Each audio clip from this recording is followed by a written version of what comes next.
ಮಿತ್ರರೇ, ನಾವು ಆವಾಗವಾಗ ಈ ಶಬ್ದನ ಕೇಳ್ಕೊತಾ ಇರ್ತೀವಿ, ಕೃಷಿ ಅರಣ್ಯ ಅಥವಾ ಕೃಷಿಯಲ್ಲೇ ಅರಣ್ಯ ಅಂತ. ಅದನ್ನು ಆಗ್ರೋ ಫಾರೆಸ್ಟ್ರಿ ಅಂತ ಹೇಳ್ತಾರೆ. ಅದು ನಾವು ಕೃಷಿ ಮಾಡಬೇಕಾದ್ರೆ ಅರಣ್ಯ ವೃಕ್ಷಗಳನ್ನು ಬೆಳೆಸಿ ಅನ್ನೋ ಒಂದು ಉದ್ದೇಶ ಅಷ್ಟೇ. ಈ ನಡುವೆ ನಿಮಗೆ ಗೊತ್ತಿದೆ, ಮರಗಳ ಸಂಖ್ಯೆ ಕಮ್ಮಿಯಾಗಿದೆ, ಮರಗಳನ್ನು ಬೆಳೆಸಬೇಕಾಗಿದೆ. ಹಾಗಾಗಿ ನಮ್ಮ ಪ್ರಯತ್ನ ಏನಪ್ಪ ಅಂದರೆ, ನೋಡಿ, ಈ ಭಾಗದಲ್ಲಿ ಇದು ಆಲೂರು ತಾಲೂಕು ಪಾಳ್ಯ ಹೋಬಳಿ ಕಿತ್ತಕನಮನೆ ಗ್ರಾಮದಲ್ಲಿರ್ತಕ್ಕಂಥ ನಮ್ಮನೆ ತೋಟ. ಇದು ನಮ್ಮ ವಾಯುವ್ಯ ಭಾಗ, ಅಂದರೆ ನಾರ್ತ್ ವೆಸ್ಟ್ ಕಾರ್ನರ್ ಅಂತ ಹೇಳ್ತೀವಿ. ಇಲ್ಲಿ ನಮ್ಮ ತೋಟ ಇಲ್ಲಿ ಮುಗಿಯುತ್ತೆ ಈ ಭಾಗದಲ್ಲಿ. ಇದು ಸ್ವಲ್ಪ ಡಿಗ್ರೇಡೆಡ್ ಸಾಯಿಲ್, ಅಂದರೆ ಇಲ್ಲಿ ಮೇಲ್ಮಣ್ಣು ಸತತ ಮಳೆಗಾಲದಿಂದ ಕೊಚ್ಚಿ ಹೋಗಿತ್ತು. ನಾನು ಬದುಗಳನ್ನೆಲ್ಲ ಹಾಕಿಸಿ ರೆಡಿ ಮಾಡ್ಕೊಂಡಿದ್ದಾಯಿತು. ಈ ಜಾಗದಲ್ಲಿ ನಾವು ತೆಂಗು ಅಡಿಕೆ ಏನೂ ಹಾಕಿಲ್ಲ. ಸೊ ಇದನ್ನು ಯಾಕೆ ಪುಟಾಣಿ ಜಾಗ ಇದು, ಹೆಚ್ಚು ಕಮ್ಮಿ 1.5 ಗುಂಟೆ 2 ಗುಂಟೆ ಇರ್ಬೋದೇನೋ. ಇಲ್ಲಿ ಯಾಕೆ ನಾನು ಒಂದು ಮಿನಿ ಅರಣ್ಯವನ್ನು ಸೃಷ್ಟಿ ಮಾಡಬಾರ್ದು, ಕಿರು ಅರಣ್ಯ ಸೃಷ್ಟಿ ಮಾಡೋಣ ಅಂತ ಹೇಳಿ ಪ್ಲ್ಯಾನ್ ಮಾಡಿ ಗಿಡಗಳನ್ನ ಹಾಕೋಕ್ಕೆ ಶುರು ಮಾಡಿದ್ವಿ. ಈಶಾ ಫೌಂಡೇಶನ್ನಿಂದ ಗಿಡಗಳನ್ನು ತರಿಸಿ ನೋಡಿ ಹಾಕಿದ್ದೀವಿ. ಕೆಲವು ಗಿಡ ನಿಮ್ಗೆ ಪರಿಚಯ ಮಾಡಿಕೊಡ್ತಾ ಹೋಗ್ತೀನಿ. ಇದು ಮಹಾಗನಿ, ನಿಮಗೆಲ್ಲ ಗೊತ್ತಿದೆ. ಇದು ಒಂದು ಅರಣ್ಯ ವೃಕ್ಷ, ಅದನ್ನು ಬೆಳೆಸಿದ್ದೀವಿ. ಅದೇ ರೀತಿ ಸಾಕಷ್ಟು ಥರ ಅರಣ್ಯ ವೃಕ್ಷಗಳಿದೆ, ಒಂದೊಂದೇ ಪರಿಚಯ ಮಾಡ್ಕೊತಾ ಹೋಗೋಣ. ಇದು ಮತ್ತಿ ಗಿಡ ಅಂತ ಹೇಳ್ತಾರೆ ಅವರು ವಿಷಯದವರು. ನೋಡಿ, ಒಂದು ಕರಿಮತ್ತಿ ಗಿಡ ಬಂದಿದೆ. ಹಾಗೆ ಇದು ಹುಣಸೆನಲ್ಲಿ ಮುಳ್ಳು ಹುಣಸೆ ಮತ್ತು ಸಿಹಿ ಹುಣಸೆ ಎರಡೂ ಇದೆ. ಇದು ಸಿಹಿ ಹುಣಸೆ, ಅಂದರೆ ಇದು ಸ್ಥಳೀಯವಾದ್ದು, ದೊಡ್ಡ ಮರ ಆಗುತ್ತೆ. ಅದಕ್ಕೆ ನಾನು ಬೇಲಿ ಪಕ್ಕ ಹಾಕ್ಕೊಂಡಿದ್ದೀನಿ, ಬಾರ್ಡರ್ ಪಕ್ಕ ಬರಲಿ ಮರ ಆಗಲಿ ಅಂತ. ಇದು ನಮ್ಮ ಬೀಟೆ ಮರ, ರೋಸ್ವುಡ್ ಅಂತಾರೆ. ನೋಡಿ, ಇದೊಂದು ಗಮನಿಸ್ಬೋದು. ಇದು ನಮ್ಮ ಮತ್ತಿ ಗಿಡನೇ, ಅಗಲವಾದ ಎಲೆಗಳಿದೆ. ರೋಸ್ವುಡ್ ಸ್ವಲ್ಪ ಚಿಕ್ಕದಾಗಿರುತ್ತೆ, ಅದು ಇದೆ. ಸೊ ಮತ್ತು ಇದು ನಮ್ಮ ಮಹಾಗನಿ ಮತ್ತೆ ಬಂತು. ಮತ್ತು ಇದು ಹೆಬ್ಬೇವು, ನೋಡಿ ಎಷ್ಟು ಚೆನ್ನಾಗಿ ಬೆಳೆದಿದೆ. ಇದಕ್ಕೆ ಸ್ವಲ್ಪ ಇಲ್ಲಿ ನೆರಳು ಸಿಕ್ಕಿರೋದ್ರಿಂದ ತುಂಬ ಚೆನ್ನಾಗಿ ಬೆಳೆದಿದೆ. ಸೊ ಹೆಬ್ಬೇವು ಸಹ ಇಲ್ಲಿದೆ. ಸೊ ಮತ್ತು ನಾವು ಬಾರ್ಡ್ರಿಗೆಲ್ಲ ಇವಾಗ ಅಗಸೆ ಇದಂಥದ್ದು ನಮ್ಮ ಹಾಲುವಣ ಕಡ್ಡಿಗಳನ್ನೆಲ್ಲ ಮನೆ ನೆಟ್ಟಿದ್ದೀವಿ ಈ ಗಿಡಗಳಿಗೆ ಸಂಗಾತಿ ಗಿಡವಾಗಿ. ಇದು ಒಂದು ಅರಣ್ಯ ವೃಕ್ಷನೇ, ನಮ್ಮ ಈಶಾ ಫೌಂಡೇಶನ್ ನರ್ಸರಿಯಿಂದ ತಂದಿರೋದು. ಅದನ್ನು ಗಮನಿಸ್ಬೋದು. ಸಾಕಷ್ಟು ಅರಣ್ಯ ವೃಕ್ಷಗಳನ್ನು ಈ ಜಾಗದಲ್ಲಿ ಹಾಕ್ತಿದ್ದೀವಿ. ಇದು ಶಿವನಿ ಗಿಡ ಅಥವಾ ಕರಿಮತ್ತಿ ಗಿಡ ಅಥವಾ ಶಿವನಿ ಗಿಡ ಅಂತ ಹೇಳ್ತಾರೆ, ಅದೊಂದಿದೆ. ಸೊ ಅದು ಒಂದು ಮತ್ತಿ ಗಿಡ ಇಲ್ಲೊಂದಿದೆ. ನೋಡಿ, ಸುಮಾರು ಈ ಜಾಗದಲ್ಲಿ 40ರಿಂದ 48 ಗಿಡಗಳನ್ನು ಹಾಕಿದ್ದು ನೆನಪು ನನಗೆ. ಇದೆಲ್ಲ ನಾವು ಮೊನ್ನೆ ಜೂನ್ 26ರಲ್ಲಿ 25ರಲ್ಲಿ ಹಾಕಿದ್ವಿ, 1 ವರ್ಷ ಆಯಿತು. ಆದರೆ ಈ ಮಣ್ಣು ಸ್ವಲ್ಪ ಗಟ್ಟಿ ಇರೋ ಜಾಗ, ಕಲ್ಲು ಭೂಮಿ ಮತ್ತು ಮಳೆಯ ಕೊರತೆ ಎರಡೂ ಆಗಿದ್ದರಿಂದ ನೋಡಿ, ಇದು ನಮ್ಮ ಬೀಟೆ ಮರ, ರೋಸ್ವುಡ್ಡು. ಇದಕ್ಕೆ ಸಂಗಾತಿ ಗಿಡವಾಗಿ ಮರತೊಗರಿ. ನೋಡಿ, ಮರತೊಗರಿ ಮತ್ತು ರೋಸ್ವುಡ್ ಅಕ್ಕಪಕ್ಕ ಇದೆ, ಸಂಗಾತಿ ಗಿಡವಾಗಿದೆ.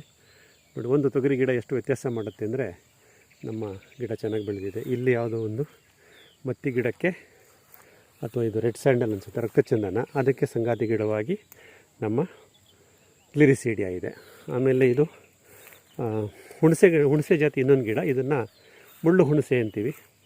ಇದು ಮುಳ್ಳಿರುತ್ತೆ ಕಾಂಡಗಳಲ್ಲಿ. ನೋಡಿ, ಇದೆಲ್ಲ ಮುಳ್ಳಿದೆ. ಇದು ದೊಡ್ಡ ಮರ ಆಗುತ್ತೆ. ಮುಳ್ಳು ಹುಣಸೆ ಮರ ಅಥವಾ ಸೀಮೆ ಹುಣಸೆ ಮರ ಅಂತಲೂ ನಾವು ಕರಿತೀವಿ.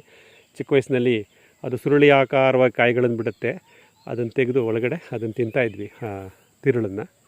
ಅದನ್ನು ಸೀಮೆ ಹುಣಸೆ ಅಥವಾ ಮುಳ್ಳು ಹುಣಸೆ ಅಂತ ಹೇಳ್ತೀವಿ.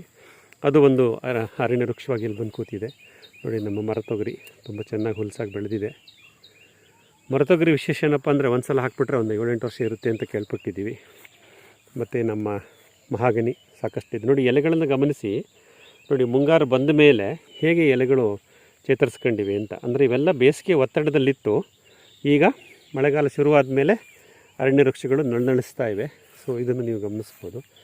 ಸೊ ಮತ್ತು ನಮ್ಮ ಕರಿಮತ್ತಿ ಮತ್ತು ರಕ್ತಚಂದನ ಇಲ್ಲಿ ಬಂತು. ಸೊ ಉದ್ದೇಶ ಏನಪ್ಪ ಅಂದರೆ, ಸಾಕಷ್ಟು ಜಾತಿಯ ಅರಣ್ಯ ವೃಕ್ಷಗಳನ್ನು ಬೆಳೆಸಬೇಕು ಅನ್ನೋದು ಇಲ್ಲಿ. ಮತ್ತು ನಮ್ಮ ಪಿಲಿಯಾ ದುಬಿಯಾ, ಹೆಬ್ಬೇವು, ಇದಂತೂ ಭಾಳ ಚೆನ್ನಾಗಿ ಬೆಳೆಯುತ್ತೆ. ನೋಡಿ, 1 ವರ್ಷಕ್ಕೇ ಭಾಳ ಎತ್ತರ ಕೊಟ್ಟೋಯ್ತು. ಇದನ್ನು ನಾವು ಗಮನಿಸ್ಬೋದು. ಈ ರೀತಿ ಒಂದು ಕಿರು ಅರಣ್ಯವನ್ನೇ ಸೃಷ್ಟಿ ಮಾಡಬೇಕು ಅಂತ ಹೇಳಿ ಪ್ರಾರಂಭ ಮಾಡಿದ್ವಿ. ಫಾರೆಸ್ಟ್ ಗಿಡಗಳನ್ನೆಲ್ಲ ಹಾಕಿದ್ವಿ. ಸೊ ಈಗ ಅದ್ರ ಜೊತೆಗೆ ನಾವು ಹಾಲುವಾಣ ಮತ್ತು ಗ್ಲಿರಿಸೀಡಿಯಾಗಳನ್ನು ಇಲ್ಲಿ ನೆಡುವಂಥ ಒಂದು ಆಲೋಚನೆಯಲ್ಲಿದ್ದೀವಿ. ಹಾಲುವಾಣ ಹಾಕಾಗಿದೆ, ಗ್ಲಿರಿಸೀಡಿಯಾ ಹಾಕಬೇಕು. ನೋಡಿ, ಹಾಲುವಾಣ ಮೊನ್ನೆ ಹಾಕಿದೆ, ಗುಂಡಿ ತೆಗೆದು. ಇದು ಹಲಸು, ಸ್ಥಳೀಯ ಹಲಸು. ಮೋಸ್ಟ್ಲಿ ಇದನ್ನು ಕಾರ್ನರಲ್ಲಿ ಹಾಕಿದ್ದೀನಿ, ಈ ಬ್ಲಾಕಿನ ಕಾರ್ನರ್ಲಿ. ಯಾವುದು ಮರವಾಗುತ್ತೋ, ಹಲಸು, ಹುಣಸೆ, ನೇರಳೆ ಮತ್ತು ಸೀಮೆ ಹುಣಸೆ, ಇವೆಲ್ಲವನ್ನು ನಾವು ಕಾರ್ನರಲ್ಲಿ ಹಾಕಂತೀವಿ. ಒಳಭಾಗದಲ್ಲಿ ಮಹಾಗನಿ, ಹೆಬ್ಬೇವು, ಆಮೇಲೆ ರಕ್ತಚಂದನ ಮತ್ತು ಕರಿಮತ್ತಿ, ಆಮೇಲೆ ಬೀಟೆ, ಈ ಥರ ಮರಗಳನ್ನು ನಾವು ಒಳಭಾಗದಲ್ಲಿ ಹಾಕ್ಕೊಂಡಿದ್ದೀವಿ. ನೋಡಿ ಒಂದು ಪುಟಾಣಿ ಪ್ರದೇಶ. ಸೊ ಇದು ಕಳೆದ ಜೂನ್ ಜುಲೈನಲ್ಲಿ ಪ್ರಾರಂಭ ಮಾಡಿದ ಪ್ರಾಜೆಕ್ಟು, ಒಂದು ಕಿರು ಅರಣ್ಯ ಇಲ್ಲಿ ಮಾಡಬೇಕು ಅಂತ. ಸಾಕಷ್ಟು ಪ್ರೋಗ್ರೆಸ್ ಆಗಿದೆ. ಈ ಬೇಸಿಗೆ ಒತ್ತಡ ಇದ್ದರೂ ಆಗಿದೆ. ಬಟ್ ಇವೆಲ್ಲ ಈ ಒಂದು ಬೇಸಿಗೆ ಕಾಪಾಡ್ಕೊಂಬಿಟ್ಟಿವೆ. ಈಗ ನೋಡಿ ಕಾಂಡ ಎಷ್ಟು ದಪ್ಪಾಗಿದೆ. ಮುಂದಿನ ಬೇಸಿಗೆಗೆ 27ರ ಬೇಸಿಗೆಗೆ ಅವೇನು ಹೆದರಲ್ಲ.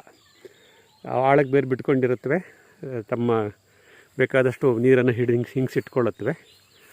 ಏನು ಇಂಟರ್ವೆನ್ಷನ್ ಮಾಡಿಲ್ಲ ಮಿತ್ರರೆ. ನಾನು ಇಲ್ಲಿ ಏನು ಹಿಂಡಿ ದ್ರಾವಣ ಸಮೇತ ತಂದಾಕೋಕ್ಕಾಗಿಲ್ಲ ಇಲ್ಲಿಗೆ.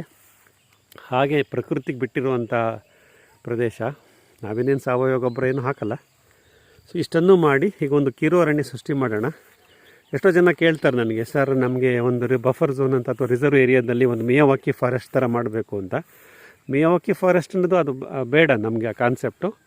ನಾವು ಈ ಥರ ಸ್ವಾಭಾವಿಕವಾದ ಕಾಡನ್ನೇ ಬೆಳೆಸೋಣ.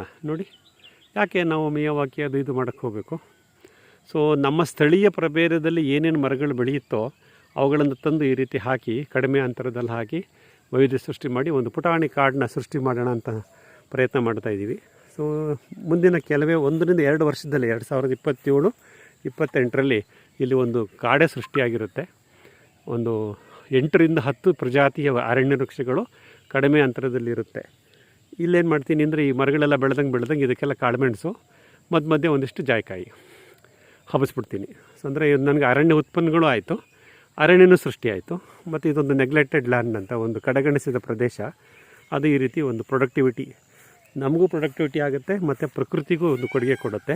ಮತ್ತು ಈ ಕಾಡು ನನ್ನ ವಾಯುವ್ಯ ಭಾಗದಲ್ಲಿ, ಪಶ್ಚಿಮ ಮತ್ತು ಉತ್ತರದ ಮಧ್ಯೆ ಈ ಕಾಡು ಬರೋದ್ರಿಂದ ನನಗೆ ಒಂದು ನೆರಳಾಗಿ, ಗಾಳಿ ತಡೆಯಾಗಿ, ಮತ್ತು ಒಂದು ಜೀವ ವೈವಿಧ್ಯತೆ, ಬಯೋಡೈವರ್ಸಿಟಿಗೆ ಇದು ಸಪೋರ್ಟ್ ಮಾಡುತ್ತೆ. ಇಷ್ಟೆಲ್ಲವನ್ನು ಯೋಚನೆ ಮಾಡಿಕೊಂಡು ನಾವು ಇಲ್ಲೊಂದು ಕಿರು ಅರಣ್ಯವನ್ನು ಸೃಷ್ಟಿ ಮಾಡುವಂಥ ಪ್ರಯತ್ನ ಮಾಡ್ತಾಯಿದ್ದೀವಿ. ಹಾಗಾಗಿ ನಮ್ಮ ತೋಟದಲ್ಲಿ ವೈವಿಧ್ಯತೆ ತರೋಣ. ಏಕಬೆಳೆ ಪದ್ಧತಿ ಬೇಡ.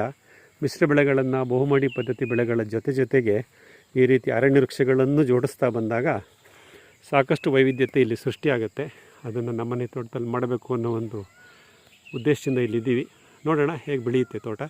ಸೊ ನನ್ನ ಜೊತೆ ನಿರಂತರ ಸಂಪರ್ಕದಲ್ಲಿರಿ. ಧನ್ಯವಾದಗಳು. ನಿಮ್ಮ HR ಮಂಜುನಾಥ್.